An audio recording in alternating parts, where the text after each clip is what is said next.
Sa araw nga pala na ito mga kamangki ay sisimulan nga pala natin ang pagpapaayos ng ating bahay. At ito na nga mga kamangki ay inumpisahan na ng ating mga katuwang ang pagdikdik ng ating dingding. At ayon nga po pala kay Foreman ay isa po ito sa pamamaraan para mas kumapit po lalo ang adhesive na ikakabit dito. At sa puntong ito mga kamangki medyo sinusungitan tayo ng panahon pero hindi po yan hadlang upang magpatuloy sa binubuo nating pangarap. Bago ko po makalimutan, maraming salamat sa lahat ng inyong suporta.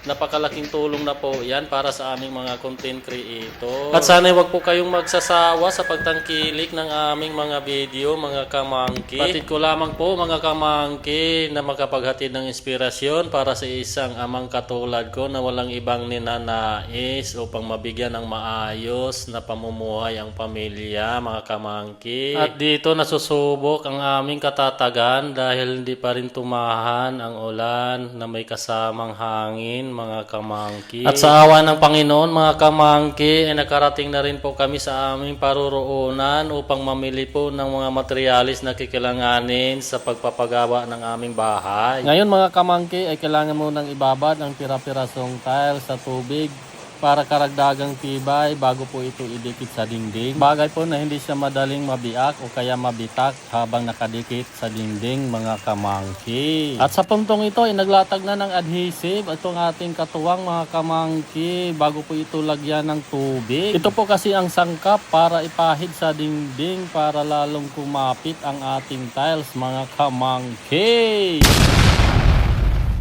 So ayan na nga, inumpisa na ni Foreman ang paghalo ng adhesive na may kasamang tubig bago po ito ipahid sa dingding mga kamangki. At ako naman ay nakatuka dito sa kusina upang maghanda ng uulamin para pananghalian at kahit papaano ay mapapawi ang pagod ng ating mga katuwang mga kamangki. Pakuluan muna natin itong tuwalya ng baka mga kamangki para lumambot bago natin gagayatin. At inumpisahan ko na magpalabas ng apoy mga kamangki para tuluyan ng kumulo itong ating lulutuin.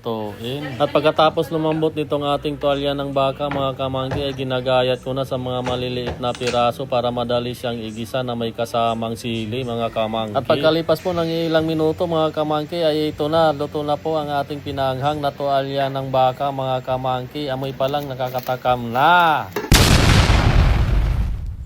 At para sa kalaman po ng lahat, ang size 30 by 60 po na tiles, bawat piraso ay nagkakalaga lang naman po ng 100 mga kamangki. Bagay na medyo may kabigatan sa bulsa pero ayos lang yan mga kamangki. Ang importante ay hindi po nasasayang ang ating pinagsikapang tira. At sa katunayan nga po mga kamangki, sadyang napakagaan po sa pakiramdam kapag kaunti-unti na po nabubuo ang ating minimiting pangarap. Hanggang sa muling pagkikita po natin mga kamangki, maraming salamat po. Bye-bye!